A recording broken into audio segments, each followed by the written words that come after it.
Olá, meus catequizandos, tudo bem com vocês? Sejam bem-vindos a mais um Catequista Conversa e hoje um Catequista Conversa ao vivo, todo mundo junto aqui, um no ladinho do outro. Que eu oprimi o Joe pra fazer assim, porque mesmo gravando comigo, ele insiste em gravar em Eu queria, videochamada. eu não queria sair do padrão, galera, que eu Gente, sou o Joe, rigidez cognitiva.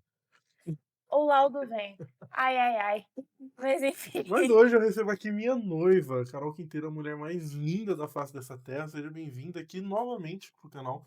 O pessoal gostou bastante do primeiro. Primeiro a gente falou um pouquinho da nossa história, né?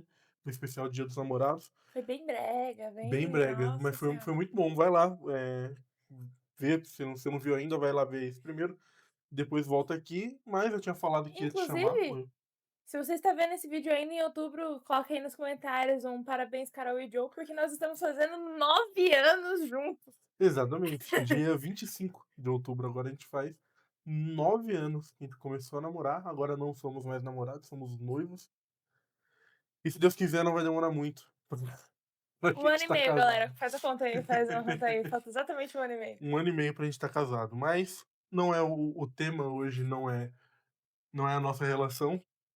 Infelizmente, porque eu falaria muito sobre a nossa relação, eu te amo demais. Claro que é Mas, o tema hoje, porque a nossa relação é uma obra de arte. olha só. Mas o tema hoje é arte, né? Eu quero falar sobre arte. Quero começar falando sobre arte no geral e depois ir afunilando, né? Mas eu quero primeiro começar conversando com você nesse questão mais ampla de arte. Antes, vale o disclaimer de O, por que você me deu esse tema? sim, sim, sim. Tá? Oi, muito prazer. Se você não me conhece, além de missionária digital, catequista, noiva do catequista mais gostoso dessa internet, eu sou atriz formada da RT lá, Zão. Já dei aula de teatro, fiz balé contemporâneo e companhia por muitos anos. Atualmente, inclusive, dentro da comunidade Thiago de Amor, eu atuo dentro do Ministério de Música e de Artes. Então é perigoso aí se você vir num retiro nosso, você me trombar fazendo alguma artimanha nesse lugar. Então eu já fiz muita arte sacra, muita arte secular também, e já inclusive fiz Paixão de Cristo com uma companhia secular. Já vivi o Já misturou os dois. já, eu estou aqui a Hannah Montana, the best of both worlds. Mas eu gosto que você é um artista renascentista, assim, você faz tudo, Eu sou um pato, gente. tudo. Não, eu não O... sou uma artista renascentista, amor, pato. Voa, canta, nada e não faz nem nenhuma dessas coisas direito. Não, foi muito bem, sim. Mas eu queria começar nesse papo mais amplo de arte, sabe por quê? Tem uma coisa que eu nunca discuti com você, Ih, lá vem. e eu acho que é a discordância no que eu penso e no que você pensa. E eu acho que esse é um bom ponto, Vamos lá. um, que é, pra você, isso, eu genuinamente nunca perguntei isso pra você, e é meio 9 maluco, anos? 9 anos eu nunca perguntei isso pra você. Mas, arte tem propósito? Sim. Chegamos na discordância. Eu acho que a arte não precisa ter propósito. Porque isso é uma coisa que me incomoda muito.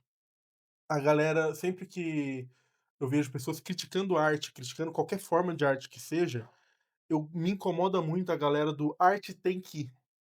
Eu acho que a arte não tem que nada. Não, arte não tem que nada, mas é impossível fazer uma arte sem propósito. Não, sim, sim. É aí que tá o B.O. Deixa eu reformular. Vai existir um propósito naquela arte que ela foi feita. Precisa disso. Só que eu acho que assim, arte é expressão humana. Sim, Então, me incomoda muito a ideia, por exemplo, de ah, não, a arte tem que ser bonita. Pra mim, não tem que ser bonita. E tem que, né? não tem que. Por isso Não, que. mas aí a gente vai entrar em um outro problema aqui, que a gente vai estar discutindo a diferença de beleza e estética. Exatamente. Porque a arte, eu concordo, não precisa ser estética. Mas aqui aplicando agora as virtudes católicas, uma boa arte, ela vai te levar ao belo. Aí é isso que tá. E Só aí que aí é a nisso que eu beleza e a quero. estética são coisas Então, diferentes. e é isso que eu quero entrar, porque você colocou uma coisa chave aí pra mim, que é a boa arte. Pra mim é isso, tem arte que é boa e arte que é ruim, e não deixa de ser arte. É isso que me incomoda, que a galera vê. Vou pegar um exemplo aqui de uma coisa que eu acho que 99% de quem vai estar assistindo aqui vai reconhecer como uma coisa ruim. 90% de quem tá assistindo aqui não gosta de funk. Ah, porque funk não tem melodia, ah, porque funk isso, que funk aquilo. E tudo bem, a gente pode concordar que o funk não é bonito. Eu também acho que o funk não é bonito, eu não sou uma pessoa que tem hábito de escutar funk, eu não tô aqui pra defender o funk. Mas eu acho que não é porque ele é feio, não é porque ele é ruim que ele deixa de ser arte. Ele é uma arte ruim, E mas ainda é expressão humana. E ainda assim é genérico a gente falar, porque quando a gente vai colocar nesse lugar, a gente tá falando do mainstream do funk, não sei se dá pra Sim. classificar isso, que é raba no chão, cu na mas assim, se você for vasculhar, principalmente ali 2010 pra trás, você tem músicas no ritmo estilo funk que trazem letras que são reflexivas e tudo Sim, mais. não, Então quem me eu segue tenho vê que valor. vira e mexe eu falo do álbum lá, Baile, do FBC, que eu amo aquele álbum, é um álbum de ópera funk, é um álbum conceitual, melhor que muito álbum de rock extremamente complexo, e é um álbum de funk muito bem E feito. vale o Só que assim, só pra complementar aqui, o eu sei que a maioria do que sai hoje é ruim, só que o que eu falo é que não deixa de ser arte porque é ruim. O que eu gosto de falar é isso, tipo, arte não é sinônimo de qualidade, não é falar tipo: "Ó, tal coisa é arte, então é bom". Não, tem arte que é horrorosa, tem arte que não faz sentido. Você pega a arte contemporânea, tem uma outra coisa que eu gosto, mas muita coisa ruim sai hoje. O pessoal olha lá aquela lá, aquela pintura não, aquele quadro lá que foi vendido por milhões, que é uma banana na parede com a fita crepe. Aquilo ali é horroroso, mas é arte, é uma arte ruim, entendeu? aí a gente entra nos méritos de qualidade, que é um pouco meio difícil de classificar, mas aí eu também questiono o se essas vou classificar aqui antes, se essas pataquada, que eventualmente acontece, a gente pode até que ponto a gente pode classificar como arte, a partir de um simples propósito. Você colocou bem, é uma expressão humana, o que Então, é um negócio que entra e agora entrando pra minha área, é uma dúvida também que permeia quando a gente tá falando de historiografia. O que que é uma fonte histórica? eu não faço ideia, eu não estudei história. No máximo história da arte, serve? Da O moda. que que vai ser uma fonte histórica? Absolutamente qualquer coisa que um historiador quiser. Você pega uma lista de compra, aquilo ali é uma fonte histórica? Não, mas se daqui a 100 anos alguém pegar aquilo ali para fazer uma análise sobre como eram os costumes de compras de um homem ali que vivia em Jundiaí na década de 20, virou uma fonte histórica, entendeu? Então, para mim, a arte se enquadra nessa mesma coisa. O que que é arte? Qualquer coisa que um artista faça como expressão humana. Por pior que seja, de novo, eu não quero aqui desvincular o a arte de necessariamente ser positivo. Tem artes horrorosas, tem artes que não deviam ser feitas, tem artes que quem faz tinha que ser preso, mas continua sendo arte. É que tem aí eu que e olha que eu tô falando da minha classe, nossa, esse vídeo vão me cancelar muito. Mas é que tem coisa que a mensagem que aquilo ali transmite é nada mais é do que uma necessidade desesperadora de um psicólogo para o autor Sim, por trás. A sim. gente tem um nossa, performer que eu não lembro de qual ano ainda, que a arte dele foi decepar o Eu lembro disso aí. Então, tá ligado? tem que ser E preso, morreu, inclusive. tem que ser preso, isso aí não devia ser feito, é horroroso, isso não podia ser incentivado, mas continua sendo arte. Só não é bom, só é terrível, só entendeu? Eu tô aqui tentando desvincular o que as pessoas normalmente associam à palavra arte, que a arte tem que ser bonita. Pra mim, arte não tem que nada. É expressão humana? É um artista fazendo expressão humana? É arte, por pior que seja. Mas Ah, eu não, acho isso um não é uma conceito defesa meio vago. dessas coisas. Mas é vago. Não, é vago, mas eu tenho meus questionamentos, justamente porque a gente entra num campo aqui, independente do negócio, do gente é muito difícil a gente fazer um julgamento sem religião, porque nós somos religiosos, então Sim, sempre sim, vai estar faz parte, enviesado, faz parte, faz parte. sempre vai estar enviesado. Eh, mas eu acho que chega num ponto dos disruptivo, não consegui falar, e uma pena mesmo, vou precisar de fono. Que nem quem é dessa vertente artística consegue enxergar a arte naquilo. Então, quando a gente chega num extremo muito cabuloso, assim, eu acho que o propósito artístico se perde porque o humano se perdeu. Ali já tá alguém que tá perdido da própria alma, logo é um bicho. E aí vem o meu ponto. Até que ponto eu posso falar que aquilo é uma expressão, genuinamente humana, se o humano desse ser que está por trás foi perdido? É um questionamento muito bom. É um questionamento muito bom. Obrigada.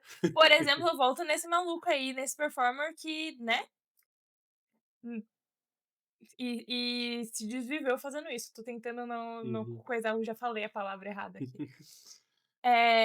Eu posso falar que ele tá em plenas faculdades mentais? Se ele não estiver em pleno uso das suas próprias faculdades mentais, até que ponto eu posso classificar as atitudes dele como plenamente humanas? Mas, ao mesmo tempo, alguém que não tá em plenas faculdades mentais é uma figura muito associada ao artista, né. O todo Nossa, ar mas e não, a gente aí tá pulando para um extremo aqui, mas Van Gogh estava em plenas faculdades mentais? não. Entendeu? É o Van Gogh. Tá, mas aí, vamos lá. O quadro que ele fez, ele estava expressando uma angústia dele, ainda era um sentimento humano. A partir do momento que diz a lenda que ele mandou a Sim, orelha dele, sim, ali ali já era um bicho falando, sim, sim, entendeu. sim, sim. E Não, aqui, eu quem tá assistindo a gente, não tô chamando o Van Gogh de bicho, mas eu estou falando que ele perdeu a própria humanidade, tá ligado. A partir do momento que o humano perde a própria humanidade, até que ponto eu posso falar que ele tá fazendo uma expressão humana, logo uma obra de arte? Aí que vem o meu questionamento. E aí, voltando à questão do belo, o belo não é necessariamente estético. E aqui, problema seu se você caiu nesse vídeo não sendo católico. Mas aí a gente vai ao supremo belo que nós temos dentro do catolicismo, que é a cruz, que não é nada e nem um ponto estético. E é o supremo belo porque é o supremo verdadeiro e bom. A beleza, a bondade e verdade, elas são 3 vias que apontam para um único caminho, que é o próprio Deus. E aqui a gente precisa entender que a beleza é aquilo que é verdadeiro e bom. E aqui, de novo, bom não necessariamente quer dizer agradável, da uhum. mesma maneira que belo não quer dizer estético. Então, a gente precisa desassociar essa ideia de beleza, tem coisa que é feita para incomodar e é nesse incômodo que está a arte. Sim, é aí que eu queria chegar era nesse ponto, que eu gosto de fazer essa distinção, porque uma vez que a pessoa entende que existe boa arte e arte ruim, a gente pode começar a discutir Sim. o que uma arte precisa para ser boa arte, que para mim é isso. O que uma arte precisa para ser boa arte? Ela tem que ser bela. Não necessariamente estético. Exatamente. Vou Pô bater muito nessa tecla. pô, sei lá, indo também de volta puxando de volta pra minha área, é muito fácil de entender isso quando eu tô falando de cinema, né. Um filme bom, um filme artístico pode ser um filme horroroso, que mostre coisas horrorosas, que te faça ter um sentimento ruim, Trágico. trágico, né. Um filme que tem ali um final trágico, onde as pessoas morrem e você chora, A Vida é Bela, é um filme que termina ali, você fica: "Meu Deus, que tristeza", você chora, o filme você fica uma semana lembrando do final daquele filme, é horroroso nesse sentido. Uhum. Só que é um filme belo. É, dentro do teatro a gente vai ter, nossa, eu estava com o nome dele, agora eu já perdi. O do Beijo no Asfalto, Ah, caramba, é o Senhora dos Afogados, ai, o Carioca. o Carioca, caramba! Nelson Rodrigues. Nelson Não Rodrigues, vamos discutir a índole do Nelson Rodrigues, que era terrível. terrível, mas o Nelson tem uma característica peculiar na obra dele, que ele fala que ele vai observar o ser humano com uma lupa na sua pior face, pra que aquilo, tipo, gere uma catarse, né, na gente. E ele faz isso bem. Uhum. As óperas do Nelson, ele tá lá explorando o que pode dar errado? Vamos botar pra dar errado. E é família em crises muito além do que a gente pode imaginar, com relações entre eles que levam ao animalesco, muitas vezes, e são obras que, se bem trabalhadas, podem ser consideradas belas. Justamente porque, ao expor o pior do ser humano e causar esse asco, se ele for bem trabalhado, com uma boa direção, bons atores, enfim, ele pode levar justamente essa catarse de: "Eu não quero fazer isso".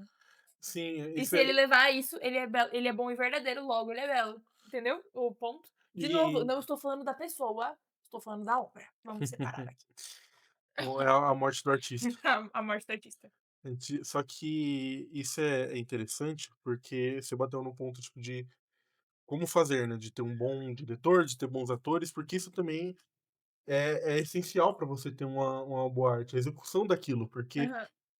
pode ser a diferença ali num Beijo do Asfalto, pode ser a diferença entre botar o público para refletir sobre aquela situação e sobre as coisas ruins que a gente faz como sociedade, a diferença entre isso e corroborar com as atitudes que são feitas ali, Sim, entendeu? romantizar aquela Romantizar situação. aquela situação. Aí, ai, Pô, o Silêncio, filme que você nunca assistiu comigo, mas eu sempre falo pra você não tenho assistir. estômago. Pô, é um filme que me perguntam muito, inclusive eu falei esses dias e eu acho que eu vou fazer um vídeo sobre ele, porque eu amo esse filme, mas ele é um filme que mostra a gente apostasando da fé. Tem gente assim, pô, tem uma cena ali no meio que os caras colocam uma imagem ali de bronze ali da Virgem Maria e o povo pisa. Mostram a cruz e o povo cospe, e quem mandou foi o padre. Só que o ponto do filme não é corroborar com isso, porque é um filme extremamente bem feito, extremamente bem atuado, de um diretor que tem um início de vida extremamente católico, passa ali por um momento meio conturbado, e esse filme ali é meio que ele retornando ao catolicismo. E esse retorno traz dúvidas, né. E aí o Uhum. ponto do filme é que é um questionamento maravilhoso que ele faz, que é olhar pra gente, que todo mundo fica nessa romantização de mártir, de tipo: "Nossa, eu Mas seria um mártir, eu morreria por Cristo". Só que quando o calo aperta, será que você ia ter coragem mesmo de fazer? É isso que o filme te pergunta. sim. E ele não tá mostrando mártires ali, muitas vezes, né. Tem mártires no filme, mas ele não tá mostrando muitas vezes ali mártires. É que eu Ele tá brinquei mostrando na gente que fraqueja.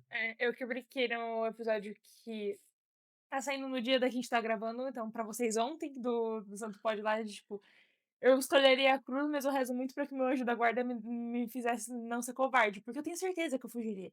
Nossa, você apare irmão, eu eu vivo à base de adoração da cruz e via sacra, se aparecerem aqui agora com uma arma na minha cabeça, eu não sei qual que é a minha resposta. Porque nós é frouxo, tá ligado? A gente é frouxo.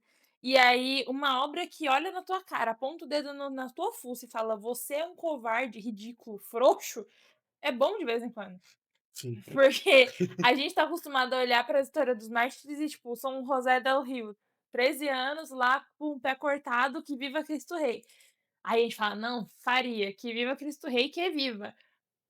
Se me fizer cosquinha no meu pé, eu tô correndo. Então, eh, o belo vem desse lugar. É bonito lá no filme desse inclusive no filme dele ver o ele tentando andar com o calcanhar, coisado e tals. A imagem é muito bem dirigida, tipo, é uma imagem esteticamente da hora, tals.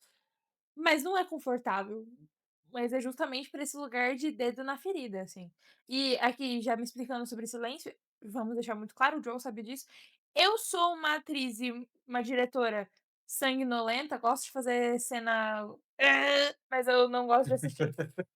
O filme não é muito pesado não Eu nesse não sentido. Ele o peso dele é muito mais psicológico. É que você só fala que você não tem saco pra 3 horas de filme. também, mas eu não tenho estômago também. Eu sofri com eu sofri com o pra ver fragmentado com você, imagina silêncio. Não, mas enfim, um dia, um dia. É, mas eu prefiro muito mais é muito mais divertido fazer terror, suspense e gore do que assistir, gente. Vocês não têm noção de como é divertido. É.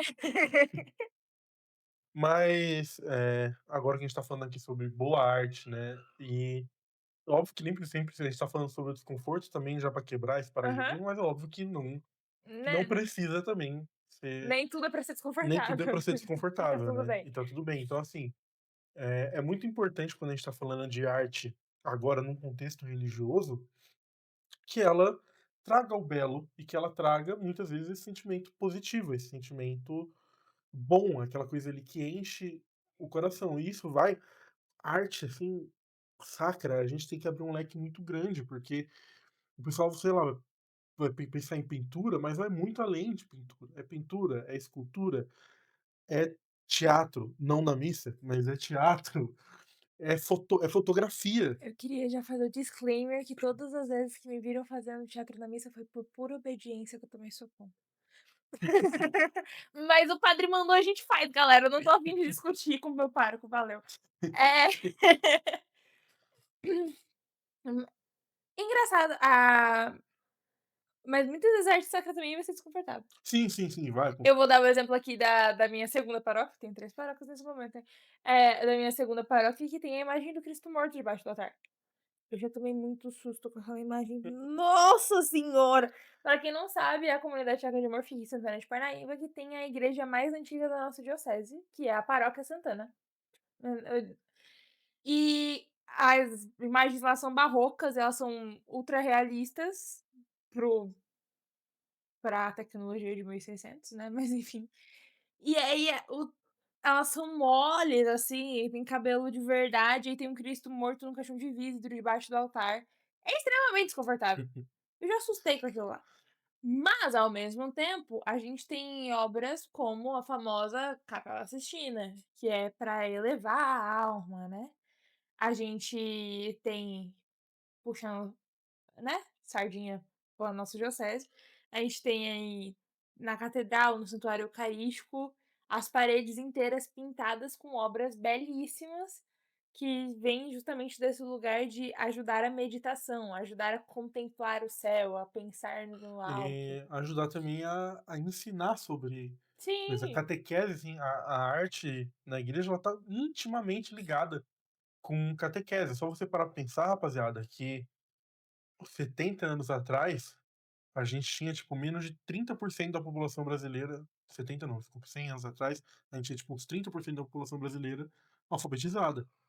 e hoje em dia esse número aí não tá tão diferente não, porque a galera sabe até escrever o nome lá, mas É, não tem lê, analfabeto, gente, não, a galera não lê. não lê. Então, assim, isso, pô, a gente tá falando de 100, 150 anos atrás.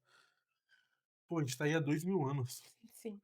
Entendeu? Você vai, puxa ali pra Idade Média, pra Idade Antiga, ler era uma parada extremamente raro, só gente extremamente privilegiada sabia ler e escrever, porque exigia muito recurso, né? Pô, os caras escreviam em coro, né? É. Era um. Os apóstolos aproveitaram disso, né, a gente tem São Lucas Evangelista, que é considerado um dos primeiros artistas sacros da igreja. Inclusive é padroeiro dos artistas, porque, ao que tudo indica, ele usava também de pinturas para poder, além, ele escreveu o Evangelho e o Atos dos Apóstolos, né, mas ele também usou aí de pinturas para poder explicar aquilo que Cristo ensinou, e colocado no nome dele, associado a ele, a primeira pintura, imagem de Nossa Senhora que nós temos. A igreja começou a fazer imagem depois de Constantino. Mentira, caramba! O evangelista estava pintando Nossa Senhora. A gente não sabe qual que era essa imagem, se perdeu, né? Mas existe Uhum. essa tradição com o T minúsculo de que ele teria feito ali o primeiro ícone mariano, que faz sentido, né? No evangelho dele. E, e Tenho assim, pra mim que ele e São tem. João era aqui, ó. É, e assim, o essa arte voltada para catequese é muito legal, porque quando você começa a entender essas catequeses da arte sacra, é maravilhoso, você nunca mais entra numa igreja do mesmo jeito, você começa a entender, pô, os sinais de mão, o que que a mão da pintura significa, né, O você, Pantocrator, que nossa, é irregular. o Pantocrator, né, que ele tem uma cara assim, você olha, você começa a olhar, parece que ele teve um derrame, que ele tá com a uma parte do rosto diferente da outra. É o Pantocrator é aquela imagem mais clássica de Cristo, tipo, fazendo assim. E ele é obrigatoriamente desnivelado aqui, eu esqueci a palavra bonita, mas Irregular, não não é. é simétrico, ele é assimétrico. Assimétrico, ele é obrigatoriamente assimétrico, porque um lado é a misericórdia, o outro lado é a justiça, e elas são representadas ali no mesmo rosto, né, que é o rosto de Cristo.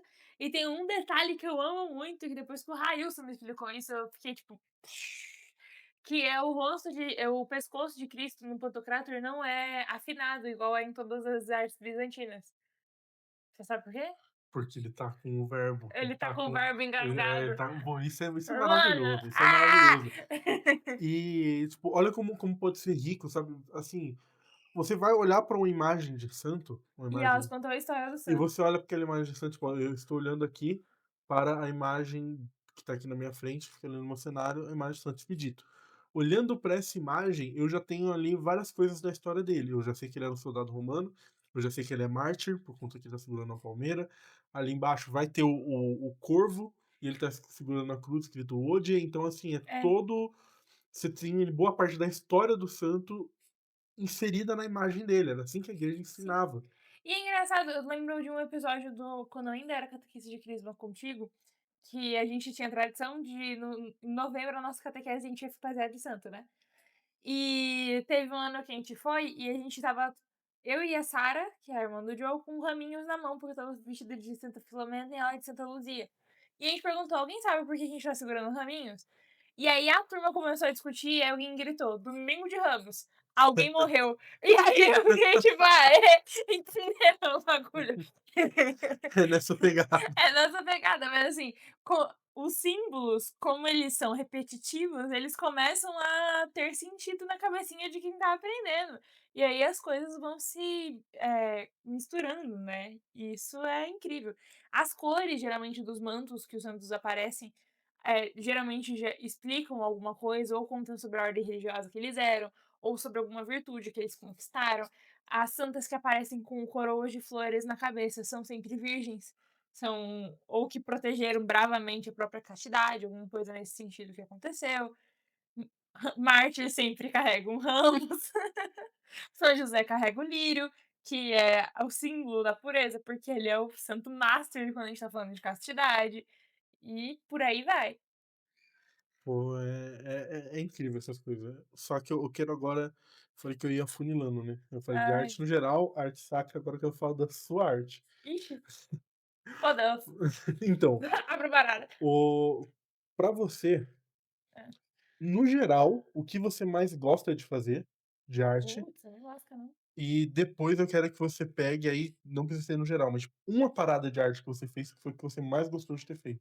Então pode ser que no geral você goste mais de cantar, mas o que você mais gostou foi a Paixão de Cristo, entendeu? Então não precisa ser o mesmo ramo de arte essas 2 respostas. Uhum. Te odeio. Nossa, nossa, nossa, nossa, nossa. Ah, cara, eu gosto muito de ministrar música. Foi meu primeiro ministério, então eu acho que eu sempre volto pra ele e definitivamente é o jeito que eu mais gosto de rezar. Mas eu me divirto muito mais atuando. Então tem esse lugar, tipo, quando o bagulho é pra rezar, eu prefiro correr para o ministério de música, mas eu me divirto muito mais atuando. E a dança ela veio pra complementar os 2 assim. E aí a parada que eu mais gosto de mais me marcou, assim, de fazer, foi Paixão de Cristo. E é que tanto dirigi, mas especialmente as vezes que eu pude fazer Nossa Senhora, que foram 1, 2, 3, várias, várias. Porque fazendo Nossa Senhora das Dores, eu compreendi muito melhor o mistério da cruz, me co é assim, foi uma virada de chave, eu já tenho inclusive um vídeo sobre isso no meu TikTok, que pra mim foi uma virada de chave. Todas as vezes que eu interpretei Maria aos pés da cruz, eh, geraram testemunhos diferentes na minha vida e que depois chegaram até mim de pessoas que assistiram, não me vangloriando, mas tipo, de poder ter feito parte disso, né, nessa história. Eh, a última vez que eu fiz Nossa Senhora das Dores que foi num retiro interno da comunidade, foi muito marcante pra mim, tipo, muito mesmo. Eu já partilhei isso várias vezes. Mas tem um episódio que eu guardo com muito carinho, assim, pra sempre, que foi quando eu estava fazendo a Paixão de Cristo com a companhia da escola, numa companhia secular, que foi o dia que a criança veio falar com a gente depois. Que esses dias foi o auge, assim. Tem uma coisa muito no teatro que é: adulto aceita ser enganado por 30 minutos, 1 hora, criança acredita. A criança ela não entende ainda a diferenciação. E aí acabou uma sessão, Eh, a mãe do diretor entrou na coxia, porque ela estava aquele dia perto da bilheteria, e veio falar comigo, com um ator que fazia Jesus, um salve Lucas. E aí, ela falou assim: "Vocês topam se vestir de novo pra atender uma pessoa?".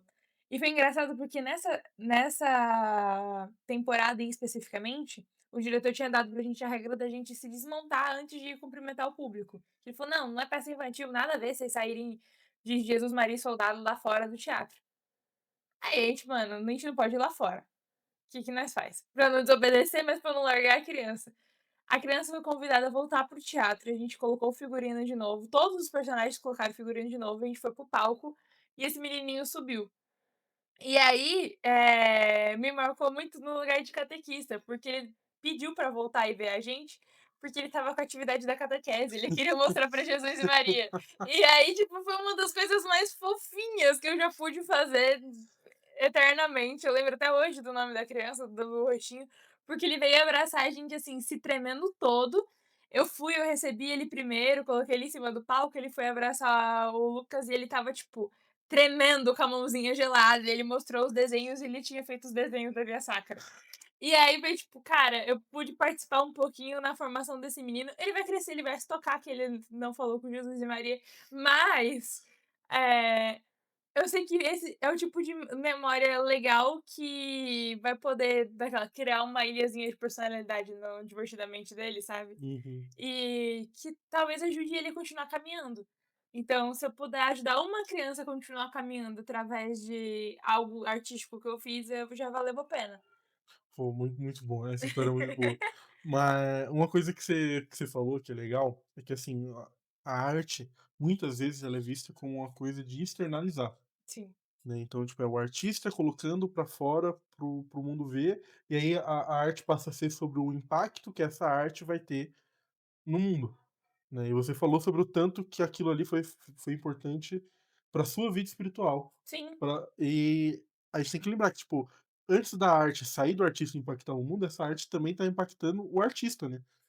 com certeza. Eu falo assim, essa temporada de Paixão de Cristo foi uma das que mais apanhei como atriz, porque eu não acertava o tom que o diretor queria pra cena. E eu estava com um problema muito sério que era eu chorava antes da hora. Porque eu tinha que cantar Diário de Maria, da Adriana Aritz, que é uma música de 6 minutos que até hoje se eu cantar agora aqui, se bobear eu chorar. E eu me emocionava de verdade, esse era o problema, porque, tipo, quando você se emociona de verdade, você perde o controle, isso é horrível para ator. Tem gente que gosta, mas não é o ideal, você perde o controle, e você precisa de controle, você precisa tá sabendo o que você tá fazendo, sabe, tem que ter a dosagem. E me marcou muito, porque durante a preparação eu tive que misturar muito o que eu estava aprendendo, porque eu ainda estava estudando, das técnicas das aulas, com a espiritualidade. Foi uma época, e você lembra disso, que eu não estava 100%, na fé. Eu tinha me afastado, eu tinha parado de renovar minha consagração, inclusive. Então foi uma época que eu senti Nossa Senhora me catando pelo cabelo, assim, tipo: "Você vai voltar pelo bem ou pelo bem". E, de repente, eu me vi nessa posição, me senti um lixo, porque eu estava afastada da minha consagração e eu ainda de alguma maneira era vista como alguém que teria capacidade e lugar de fala para representar esse papel ali dentro da companhia, por isso que me deram. E então eu fiquei apavorada, em pânico. Foram meses, assim, que eu estudei muito técnica e rezei muito. Então me vi na posição de Deus me levando a de volta à minha espiritualidade. No Quando a peça rolava, às vezes eu estava rezando o terço antes das cenas, eu aquecia a voz rezando o terço, que era coisa que eu já não estava fazendo mais. Eu me aproximei de novo, da contemplação da cruz, da contemplação da via sacra, da oração do Terço da Misericórdia, porque eu estava tentando me reconectar com a minha espiritualidade que eu tinha perdido por um episódio que aconteceu antes disso, que eu estava completamente fora. Eu estava vivendo de aparência. Não estava fora de pai, não estava indo na missa todo domingo, estava confessada, mas, tipo, não estava ali, sabe, eu estava fria.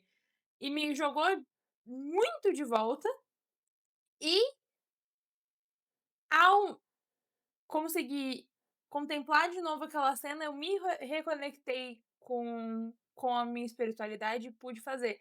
E eu lembro que eu apanhei muito durante isso. Nossa, como eu apanhei, vocês não estão ligados. E aí eu lembro que me marcou muito, porque uma das pessoas que estava dando consultoria era justamente a mãe do diretor. E ela já tinha me dado muito puxão de orelha nos ensaios que ainda não estava no tom, e tal. Sempre muito doce, muito gentil. E aí no dia da estreia ela estava assistindo na primeira fileira. A hora que a gente saiu, ela me abraçou e falou: "Dessa vez eu parei de te ver e vi Maria". Eu fiquei tipo: "Ah, foi!" Eu não acredito. Ela e uma freirinha quando me abraçaram e, tipo, a freirinha me pediu bênção brincando. Aí eu fiquei tipo, foi muito, porque naquele momento eu entendi, tipo, às vezes que eu estava fazendo errado, eu estava querendo colocar técnica e, de alguma maneira, o meu ego de fazer perfeito na frente. E no dia da estreia foi um dia que eu estava tão nervosa que eu larguei um pouco a mão desse controle de fazer perfeito e eu só fiz o que precisava ser feito e saiu. E isso me marcou muito. E em várias outras vezes que eu tive a oportunidade de estar nesse papel, foram vezes que Deus aproveitou a deixa que eu estava ali extremamente vulnerável para falar, assim, muito. E me corrigir mesmo, de catar pela orelha e volta, eita, ih, ó, volta. Tá, agora eu quero que você fale para outros artistas que estiverem assistindo a gente, dicas que você dá aí para como ter inspiração para fazer, como fazer bem feito, como lidar com isso de uma forma espiritual e não só humana. Vamos lá, como ter inspiração pra fazer, seja católico além do palco. Então, mano, senta a bunda na cadeira, vai ler a Bíblia, vai ler o catecismo, vai rezar seu terço, ou seja lá qual for a sua regra de vida e de oração. Tem uma regra de vida e de oração. Se possível, tenha um diretor espiritual para que ele possa organizar a sua regra de vida e de oração. Porque se a gente não, se a gente deixar para ser católico na hora da missão, esquece. Vai ser ser humano falando e é isso aí. Ser humano também tem que falar. No final das contas, o que é artístico é necessariamente humano. Vamos voltar para o início da conversa. Então você tá me Então, dizendo que IA não é arte? hã? Então você tá me dizendo que IA não faz arte? IA não faz arte, galera. Obrigado. Uma pena, meu. IA reproduz imagens, reproduz muito bem, mas nunca vai ser arte, porque não é humano. Hã, nunca vai ser belo, porque não é verdadeiro. Uhum. Logo, talvez eu mude o meu conceito disso daqui a alguns anos, se tiver alguma maneira de realmente imprimir identidade em uma obra feita de IA. Como hoje a gente tem, por exemplo, quem programa um game, ele tá usando código, mas existe uma, entendeu? Ainda existe toda a parte artística de modelagem, ali é uma pintura digital ainda. Sim, mas se alguma hora a tecnologia que a gente usa para IA evoluir para poder ser manipulável, aí eu mudo a minha opinião. Mas é nesse sentido que eu tô falando. Eu perdi o fio. Eh E, em contrapartida, também estude muita técnica, o quanto você puder.